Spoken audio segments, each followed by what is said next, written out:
Well, Henagar, Alabama was one of the hardest hit areas of last night's severe weather. That's right. City and DeKalb County officials say around 11 p.m. Wednesday, they believe a tornado struck the community and damaged at least 25 to 30 homes.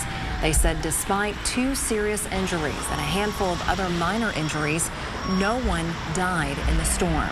Officials praised the preparedness of first responders and citizens to avoid fatalities. I think that all of us can agree that DeKalb County has a very resilient population, and we also have a population that at least takes severe weather serious. They said at the height of the storm, nearly 5,800 people were without power in that area. News 12 saw National Weather Service personnel from Huntsville surveying all the damage earlier this afternoon.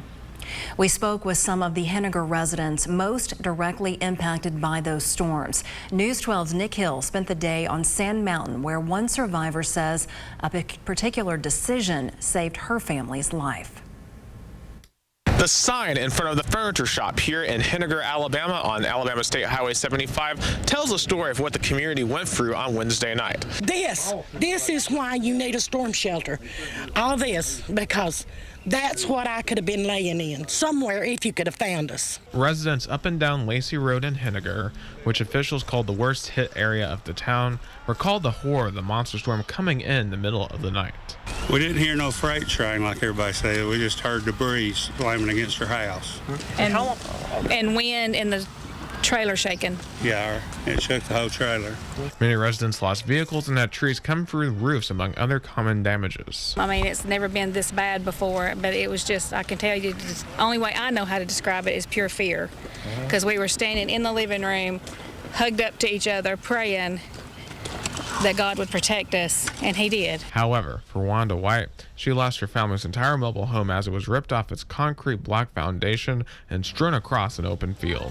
One decision due to a previous experience of the April 27, 2011 super outbreak may have directly contributed to her family's survival. Because we was in 140, and we was in our house then. I didn't have a storm shelter, but it tore up everything over through there. So they spent over $7,000 in a shelter made by Safe Shed. On Thursday morning, that storm shelter was the only structure left standing on their property.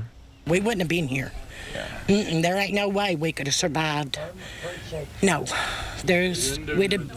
we wouldn't have been here if it hadn't been for the storm shelter. Residents also poured support for their neighbors in need, as officials say over 300 people helped clean up damage immediately after the storm. It means we're an awesome community. Close-knit community. It is worth noting that the Henagar area did have another tornado warning around 8 a.m. on Thursday morning. Thankfully, no additional damage appears to be caused from that storm. Reporting in Henagar, Nick Hill, News 12.